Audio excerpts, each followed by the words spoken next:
നമസ്കാരം, ഞാൻ ഇന്ദിര. അമേരിക്ക ടുഡേയുടെ ഈ എപ്പിസോഡിലേക്ക് എല്ലാ പ്രിയപ്പെട്ട പ്രേക്ഷകർക്കും സ്വാഗതം. ഈ അടുത്ത കാലത്ത് ഉമ്മൻചാണ്ടിയുടെ ഒരു പുസ്തകം ആ പ്രകാശനത്തിന് വേണ്ടി എന്നെ ക്ഷണിച്ചു. പുസ്തകം എനിക്ക് അദ്ദേഹം അയച്ചു തന്നു. ഞാൻ പുസ്തകം വായിച്ചു. അങ്ങനെ ഞാൻ പുസ്തകത്തെപ്പറ്റി പറയാമെന്നൊക്കെ ഇരിക്കെ തിരുവനന്തപുരത്താണ്. നല്ല സദസ്സാണ്, മിടുക്കന്മാരായിട്ടുള്ള ആൾക്കാർ, വളരെ ബുദ്ധിജീവികൾ. അപ്പം ഞാൻ അതിനെപ്പറ്റി പറയാം. പുസ്തകം ഞാൻ വായിച്ചതാണ്. പെട്ടെന്ന് എൻ്റെ അടുക്ക പറഞ്ഞു, ശശി തരൂർ അദ്ദേഹത്തിൻ്റെ പുസ്തകവും കൂടെ പ്രകാശനം ചെയ്യണം. അപ്പം അദ്ദേഹവും വരുന്നുണ്ട്. ശശി തരൂരിനെ നിങ്ങൾക്കും അറിയാം, അദ്ദേഹം കേന്ദ്രമന്ത്രിയാണ്. ഞാൻ ആ പുസ്തകത്തെപ്പറ്റി നോക്കിയപ്പോൾ അതെനിക്ക് മനസ്സിലാവുന്ന ഭാഷയിലല്ല അദ്ദേഹം എഴുതിയിരിക്കുന്നത്, ഇംഗ്ലീഷിലാണ് എഴുതിയിരിക്കുന്നത്. അതോടുകൂടി എൻ്റെ മനസ്സ് തകർന്നു. ഞാൻ എന്താണ് ഇദ്ദേഹത്തെപ്പറ്റി പറയുക? പിന്നെ അദ്ദേഹത്തെപ്പറ്റി പറയാൻ അറിയാവുന്ന ഒറ്റ കാര്യമുള്ളൂ, അദ്ദേഹം രണ്ടാമതൊരു കല്യാണം കഴിച്ചു എന്നുള്ളതാണ്. അത് എത്രത്തോളം ഭംഗിയാവുമെന്ന് എനിക്കറിയാൻ പാടില്ല. ഞാൻ ഉടനെ എൻ്റെ നാട്ടിലുള്ള സുഹൃത്തുക്കളായ സത്യനന്ദിക്കാരനെ വിളിച്ചു. ഈ ശശി തരൂർ വല്ല പുസ്തകം എഴുതിയിട്ടുണ്ട്. അപ്പോൾ പറഞ്ഞു, അദ്ദേഹം നെഹ്റുവിനെ പറ്റിയൊരു പുസ്തകം എഴുതിയിട്ടുണ്ട്. അതുപോലെ തന്നെ അദ്ദേഹം കുട്ടിക്കാലത്തെ ചിത്രം വരച്ചിരുന്നു, ചെറുകഥകൾ എഴുതിയിട്ടുണ്ട്. ഗ്രേറ്റ് ഇന്ത്യൻ നോവൽ എന്ന് പറയുന്ന ഒരു നോവൽ അദ്ദേഹം എഴുതി. ഞാൻ പറഞ്ഞു, മതി, ഇത് വെച്ച് ഞാൻ ശരിയാക്കിക്കോളാം. അങ്ങനെ ഞാൻ വരുന്നു, ഉമ്മൻചാണ്ടിയെ പറ്റി പ്രസംഗം തുടങ്ങി. അപ്പോൾ ഉമ്മൻചാണ്ടിയുണ്ട്, ശശി തരൂരുണ്ട്, അദ്ദേഹം കേന്ദ്രമന്ത്രിയാണ്. ഞാൻ പറഞ്ഞു, ഈ ഇരിക്കുന്ന ശശി തരൂർ എന്ന് പറയുന്ന കേന്ദ്രമന്ത്രിയെ പറ്റി നിങ്ങൾക്ക് എന്തറിയാം? അപ്പോൾ ആളുകൾ ഒന്ന് വരണ്ടു.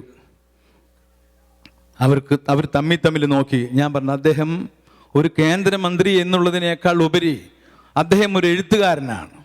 കുട്ടിക്കാലത്ത് അദ്ദേഹം ചെറുകഥകൾ എഴുതിയിട്ടുണ്ട്, അദ്ദേഹം ചിത്രം വരച്ചിട്ടുണ്ട്. ഇതിൽ ആർക്കെങ്കിലും എന്തൊക്കെ എന്ന് പറഞ്ഞപ്പോൾ അവരൊക്കെ തമ്മിൽ നോക്കിയിട്ട് അവരുടെ മുഖത്ത് നിന്ന് ഒരു കാര്യം എനിക്ക് മനസ്സിലായി. ഓ, നമ്മൾ വിചാരിച്ചതുപോലെയല്ല ഇന്നസെൻ്റ്, വെറും കോമഡിയനല്ല, വലിയ കാര്യങ്ങളും വലിയ സംഭവങ്ങളൊക്കെ അറിയാവുന്ന ഒരു ബുദ്ധിജീവിയാണ് എന്ന് അവർക്ക് തോന്നി. ഞാൻ പറഞ്ഞു, അദ്ദേഹം നെഹ്റുവിനെ പറ്റിയൊരു പുസ്തകം എഴുതിയിട്ടുണ്ട്.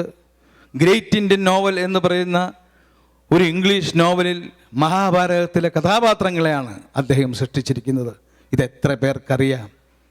എല്ലാവരും വളരെ വിഷമിച്ചു. എല്ലാവരും എന്നെ നോക്കി. ഞാൻ അവരുടെ മുഖത്ത് കണ്ടു ഞാനൊരു വലിയ ആളാണെന്ന്. അവരുടെ മുഖം പറയുന്നു ഞാൻ മനസ്സിലാക്കി. തിരിച്ച് പ്രസംഗമൊക്കെ കഴിഞ്ഞ് തൊട്ടടുത്ത് വന്ന് ശശി തരൂരിൻ്റെ അടുത്ത് വന്നിരുന്നപ്പോൾ അദ്ദേഹം ചോദിച്ചു, ഇന്നസെൻറ്റ്, എൻ്റെ ഗ്രേറ്റ് ഇന്ത്യൻ നോവൽ എന്ന് പറയുന്ന പുസ്തകം വായിച്ചിട്ടുണ്ടല്ലേ? ഞാൻ പറഞ്ഞു, ഞാൻ ഒരു തേങ്ങയും വായിച്ചിട്ടില്ല. അപ്പം പിന്നെ ഈ പറഞ്ഞത് അത് ആ സത്യൻ അന്തിക്കാട് ഇങ്ങനെ പറഞ്ഞു, അത് വെച്ച് കുറച്ച് നേരം കാച്ചിന്നുള്ളൂ. അദ്ദേഹം എൻ്റെ തൊടയിലൊരു അടി അടിച്ചിട്ട് പറഞ്ഞത് തന്നെ ജീവിതത്തിൽ ഞാൻ മറക്കില്ല എന്നാണ്. എനിക്ക് ഇനി പരിചയപ്പെടുത്താനുള്ളത് നിങ്ങൾക്കറിയും, മലയാള സിനിമയിലെ ഒരു പ്രഗത്ഭനായ ഒരു നടനെയാണ്. എന്ന് പറഞ്ഞാൽ ഞാനൊക്കെ സിനിമയിൽ അഭിനയിക്കാൻ വേണ്ടി വന്ന് തിരിച്ചു പോയി. ആ സമയത്തൊരു നടൻ മലയാള സിനിമയിലേക്ക് കടന്നു വന്നു, ശ്രീ ജഗതി ശ്രീകുമാർ. അദ്ദേഹം സിനിമയിൽ വന്നതിന് ശേഷം ഒരുപാട് പേര് സിനിമയിൽ വരികയും പോവുകയും ഒക്കെ ചെയ്തിട്ടുണ്ട്. പക്ഷെ അന്നും ഇന്നും മലയാളികൾക്ക് വളരെ ഇഷ്ടമായ ആ ഒരു നടൻ, എൻ്റെ സുഹൃത്തായ, അമ്മയിലെ വളരെ വേണ്ടപ്പെട്ട ഒരു അംഗമായ ആ വലിയ കലാകാരനെ, അദ്ദേഹം യൂണിവേഴ്സിറ്റി തലത്തിൽ പഠിച്ചുകൊണ്ടിരുന്നപ്പോൾ തന്നെ അദ്ദേഹം ബെസ്റ്റ് ആക്ടറായിരുന്നു. കോളേജിൽ അദ്ദേഹം ആർട്സ് സെക്രട്ടറി ആയിരുന്നു. അപ്പം അങ്ങനെ ഒരുപാട് കാര്യങ്ങൾ അദ്ദേഹത്തിൻ്റെ കുട്ടിക്കാലത്ത് തന്നെ അദ്ദേഹം തെളിയിച്ചു കഴിഞ്ഞിട്ടുള്ള ആളാണ്.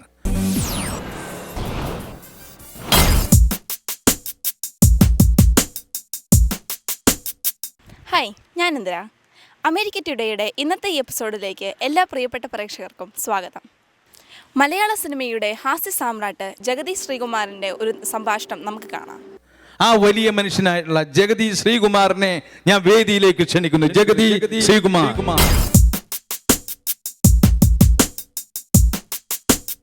എല്ലാ സഹോദരന്മാർക്കും സ്വാഗതം, നമസ്കാരം. കഴിഞ്ഞ പ്രാവശ്യം വന്നപ്പോൾ തന്ന ആഹാരത്തിന് ഈ പ്രാവശ്യം കഴിഞ്ഞ 4 ദിവസമായിട്ട് എനിക്ക് ആഹാരം തരുന്ന നല്ല സഹോദരങ്ങൾക്ക്, സഹോദരിമാർക്ക് നന്ദി ആദ്യം പറയട്ടെ. നിങ്ങൾ വിചാരിക്കും ഇയാൾ തിന്നാനാണോ USA വന്ന്? ഒരിക്കലുമല്ല. തിന്നണമെങ്കിൽ എനിക്ക് നാട്ടിൽ തിന്നാൻ ഇഷ്ടം പോലെ സന്ദർഭങ്ങളുണ്ട്, അവസരങ്ങളുണ്ട്. ഞാൻ കേട്ടിട്ടുള്ളത് വെച്ച് നോക്കുമ്പോൾ മഹത്തായ ദാനം എന്താണ് എന്ന് വെച്ചാൽ അന്നദാനം എന്നാണ്. നിങ്ങൾക്ക് സ്വർണം തരുന്നു, മതി എന്നാരും പറയില്ല. നിങ്ങൾക്ക് വസ്തുവകകൾ തരുന്നു, മതി എന്നാരും പറയില്ല. നിങ്ങൾക്ക് വീഞ്ഞ് തരുന്നു, മതി എന്നാരും പറയില്ല. നിങ്ങൾക്ക് സ്ത്രീകളെ തരുന്നു രമിക്കുവാൻ, മതി എന്നാരും പറയില്ല. പക്ഷേ ഭക്ഷണം തന്നാൽ വയറ് നിറഞ്ഞു കഴിഞ്ഞാൽ മതി കേട്ടോ, മതി, ഇനി കുറച്ച് പോലും കഴിക്കാൻ പറ്റില്ല കേട്ടോ. അതുകൊണ്ടാണ് അന്നദാനം മഹത്തായ ദാനമാകുന്നത്. ഇന്നലെ എൻ്റെ സുഹൃത്തായ സുഗുവിൻ്റെ എവിടെയായിരുന്നു, ശാന്ത സുഗു, നിങ്ങളെ അറിയും. അദ്ദേഹം പോലും ഓർക്കുന്നുണ്ടാവില്ല, അമേരിക്കയിൽ താമസിക്കുന്ന ഒരു മലയാളിയുമായിട്ട് ആദ്യമായി ഫോണിലൂടെ 26 വർഷങ്ങൾക്ക് മുമ്പ് സംസാരിച്ച ഒരു വ്യക്തിയാണ് ഞാൻ. അദ്ദേഹമായിരുന്നു അത്. അന്ന് അദ്ദേഹം വിവാഹിതനായിരുന്നില്ല. ഇപ്പോൾ അദ്ദേഹം ഓർക്കുന്നുണ്ടാവും. ആ ബന്ധങ്ങൾ എന്നും എപ്പോഴും കാത്തു സൂക്ഷിക്കുവാൻ ഞാൻ ശ്രദ്ധിച്ചിട്ടുണ്ട്. പലരെയും ഈ തിരക്കിൽ വ്യക്തിപരമായി വിളിക്കുവാൻ എനിക്ക് സാധിച്ചിട്ടില്ല. അതുകൊണ്ട് ക്ഷമിക്കുക, മനഃപൂർവ്വമല്ല. തിരക്ക് എന്നൊന്നും ഞാൻ പറയുന്നില്ല. എന്നെക്കുറിച്ച് എല്ലാം എൻ്റെ സഹപ്രവർത്തകനായ ശ്രീ ഇന്നസെൻറ്റ് അദ്ദേഹം പറഞ്ഞു കഴിഞ്ഞു. ഞാൻ എന്നെക്കുറിച്ച് ഒന്നും പറയുന്നില്ല. എന്നെക്കുറിച്ച് വ്യക്തമായിട്ട് നിങ്ങൾക്ക് നല്ല ധാരണയുണ്ട് എന്നെനിക്ക് നല്ലവണ്ണം അറിയാം. ഞാൻ ഇനി അത് പറയേണ്ട കാര്യമില്ല. ഈ 38 വർഷക്കാലത്തോളം മലയാള സിനിമയിൽ എനിക്ക് തന്നിരിക്കുന്ന ഈ പ്രോത്സാഹനം ഞാൻ നന്ദിയോടുകൂടി ഓർക്കുന്നു. സ്വാഗതവും നന്ദിയും കൂടെ ഒരുമിച്ച് പറയുകയാണ്. ഇവിടെ നന്ദി പ്രകടനത്തിന് ഒരു സമയം എനിക്ക് അനുവദിച്ചിട്ടില്ല. ശിഷ്ടകാലം കൂടി ഇങ്ങനെ, ഇതല്ലാതെ വേറൊരു തൊഴിലും എനിക്കറിയില്ല. ഈ തൊഴിൽ തന്നെ ചെയ്ത് മരിക്കുവാനാണ് എനിക്ക് ആഗ്രഹം. മരിക്കുമ്പോൾ മേക്കപ്പോടുകൂടി മരിക്കണമെന്നാണ് എൻ്റെ ആഗ്രഹം. അതിന് നിങ്ങൾ എന്നെ സഹായിക്കുക എന്നുള്ളത് മാത്രമേ ഈ സന്ദർഭത്തിൽ എനിക്ക് പറയുവാനുള്ളൂ. ഈശ്വരൻ്റെ അനുഗ്രഹം കൊണ്ട് ഇതെല്ലാം കല എന്ന് പറയുന്നത് ഈശ്വരൻ്റെ വരദാനമാണ്. മട്ടാഞ്ചേരിയിൽ ഒരുപാട് യേശുദാസന്മാർ ആ പേരിലുണ്ടെങ്കിലും ദൈവം വിളങ്ങുന്നത് KJ യേശുദാസ് എന്ന് പറഞ്ഞ ആ മനുഷ്യൻ്റെ കണ്ഠങ്ങളിലാണ്. അതുകൊണ്ട് ഇതൊക്കെ വരദാനമാണ്. അതിനനുസരിച്ചുള്ള ജീവിത മാർഗങ്ങളിലൂടെ നമ്മൾ ചരിക്കുക എന്നുള്ളതാണ്. ഈശ്വരൻ്റെ അനുഗ്രഹം കൊണ്ട് അത് സാധിച്ചിട്ടുണ്ട്. ഇനിയും നിങ്ങളുടെ പ്രോത്സാഹനവും സഹകരണവും ഉണ്ടാകും എന്ന് ഞാൻ അഭ്യർത്ഥിക്കുന്നു. ഇന്നസെന്റിനെ സംബന്ധിച്ചൊരു വലിയ ഗുണമുണ്ട്. അദ്ദേഹം ഭയങ്കരമായിട്ട് നർമ്മം പറയുന്ന ഒരു വ്യക്തിയാണ്. അദ്ദേഹം ക്രിസ്തുമത വിശ്വാസിയാണെങ്കിലും കണ്ട ഇരിഞ്ഞാലക്കുടയിലൊരു നമ്പൂരിയുടെ ലുക്കാണ്, അല്ലേ? ഇരിഞ്ഞാലക്കുട എന്ന് പറഞ്ഞ പ്രദേശം നമ്പൂരിമാരുടെ കേന്ദ്രമായിരുന്നു. അപ്പം അതുകൊണ്ട് എനിക്ക് അദ്ദേഹത്തെ കാണുമ്പോഴൊക്കെ നല്ലൊരു നമ്പൂരിയുടെ ഛായയാണ് എനിക്ക് തോന്നാറ്. കാരണം അവരാണ് ഈ ഫലിതത്തിൽ മിടുക്കന്മാർ. ഞാൻ ആൻസിസ്ട്രി ഒന്നും ട്രേസ് ചെയ്യല്ല.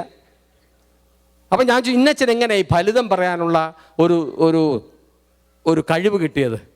എടോ, എൻ്റെ അമ്മച്ചി ഫലിതം പറയും. അറിയപ്പെടാത്ത ആ അമ്മച്ചിയാണ്. അവർ തമാശയെ പറയുള്ളൂ. എന്നെ സംബന്ധിച്ച് എൻ്റെ ഗ്രാൻഡ് മദറും നല്ല തമാശക്കാരിയായിരുന്നു. എന്തിലും തമാശ കാണുന്നവരായിരുന്നു അവർക്ക്. അത് എനിക്കും അറിയാം, ഞാനും അനുഭവിച്ചിട്ടുണ്ട്. പൈതൃകമായിട്ട് അത് ഞങ്ങളിലൂടെ വരുന്നുമുണ്ട്. അതല്ല വിഷയം. അതെന്താണെന്ന് ചോദിച്ചു, ചെറിയ കഥ, സംഭവിച്ച ഒരു കഥ പറഞ്ഞു. ഈ അമ്മച്ചിക്ക് സുഖമില്ലാതായി ആശുപത്രി കിടന്നു, ചെറിയൊരു അസുഖം. അപ്പോൾ തൊട്ടടുത്ത് ഒരു ചെറുപ്പക്കാരൻ കിടക്കുകയായിരുന്നു. അപ്പോൾ ആ ചെറുപ്പക്കാരനറിയാം ഇത് ഇന്നസെൻ്റ് അമ്മച്ചിയായി കിടക്കുന്നതാണ്. അപ്പോൾ പഴയ കാലത്തൊക്കെ എന്താ പേര് എന്നല്ല ചോദിക്കുന്നത്, നീ ഇന്ന വീട്ടിലെ ഇന്നാരുടെ മോനല്ലയോടാ കുഞ്ഞേ, അല്ലെങ്കിൽ നീ ഇന്ന വീട്ടിലെ ഇന്നാരുടെ മോളല്ലയോടി കൊച്ചേ എന്നാണ്. അപ്പോൾ വ്യക്തമായി പരമ്പരകളിലൂടെ പേരെടുത്ത വീട്ടുകാർ അവർ വീട്ടുപേരിലാണ് അറിയപ്പെടുന്നത്. ഇന്നാ കാലം മാറി, പേര് പറഞ്ഞാൽ പോലും അറിയില്ല. അപ്പോൾ ആ പയ്യൻ പറഞ്ഞു, അതെ അമ്മച്ചി ഇന്നസെൻ്റ് അമ്മച്ചി അല്ലയോ? അതെ. എടാ, നീ ഇന്ന വീട്ടിലെ ഇന്നാരുടെ മോനല്ലയോ? അതെ അമ്മച്ചി. ആ, നിനക്ക് എന്താ നിൻ്റെ പേര്? എൻ്റെ പേര് പയസെന്നാ അമ്മച്ചി. ആ, നിനക്ക് എന്നതാടാ കുഞ്ഞെ അസുഖം? അത് പൈൽസാണ്. ഓ, നിൻ്റെ പേരും അസുഖവും ഒന്നാണല്ലോടാ കൊച്ചനെ.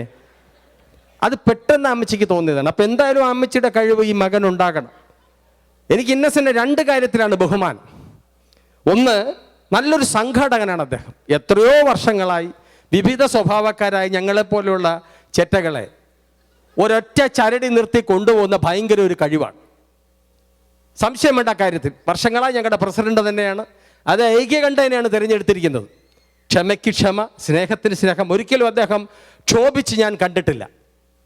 ഞാൻ പലപ്പോഴും ക്ഷോഭിക്കാറുണ്ട്. അപ്പോൾ ഇത്രയും വ്യക്തികളെ ഒരു നൂലിൽ കോർത്ത പോലെ കൊണ്ടുപോകുന്ന സംഘടനാ ശേഷി. അദ്ദേഹം കൗൺസിലറായിട്ടൊക്കെ ഇരിഞ്ഞാലക്കുടയിൽ വർക്ക് ചെയ്തിട്ടുള്ള ആളാണ്, പിന്നെ ജയിച്ചിട്ടുള്ള ആളാണ്. രാഷ്ട്രീയ പാരമ്പര്യമുണ്ട്. അത് കഴിഞ്ഞാൽ രണ്ടാമത് മലയാള സിനിമയിൽ സ്വന്തമായ ഒരു ശൈലിയുമായി വന്ന ഒരു നടനാണ് അദ്ദേഹം. അതിനു മുമ്പ് ഒരു തൃശ്ശൂർ സ്ലാങ്ങോ തൃശ്ശൂർ ഭാഷയോ മലയാള സിനിമയ്ക്ക് അന്യമായിരുന്നു എന്നുള്ളതാണ്. അപ്പൊ സ്വന്തം ശൈലിയിലൂടെ അദ്ദേഹം ആരെ അനുകരിക്കുന്നില്ല, അത് ശ്രദ്ധിക്കുക. അദ്ദേഹം ജഗദീഷ് കുമാറിനെയോ കുതിരവട്ടം പപ്പുവിനെയോ ആലുമൂടനെയോ അടൂർ ഭാസിയോ ബഹദൂറിനെയോ ഒന്നും അനുകരിക്കുന്നില്ല എന്നുള്ളതാണ് ഏറ്റവും വലിയ. അതുകൊണ്ട് സ്വന്തമായ ശൈലിയുള്ള സർഗസിദ്ധിയുള്ള നടൻ എന്ന നിലയ്ക്ക് അദ്ദേഹത്തെ എനിക്ക് ബഹുമാനമാണ്. രണ്ടാമത് ഞങ്ങളുടെയൊക്കെ പ്രസിഡന്റ് എന്ന നിലയ്ക്കും എനിക്ക് ബഹുമാനമാണ്. അതിലുപരി നല്ലൊരു സുഹൃത്താണ്, സ്നേഹമുള്ള അദ്ദേഹവും കുടുംബവുമായിട്ടാണ് ഇവിടെ എത്തിയിട്ടുള്ളത്. എനിക്ക് അതിനുള്ള സമയമില്ല, കുടുംബത്തിന് വരാനുള്ള സാഹചര്യങ്ങളില്ല. വീട്ടിൽ കഴിഞ്ഞവണ്ണം വന്നിട്ടുണ്ടായിരുന്നു.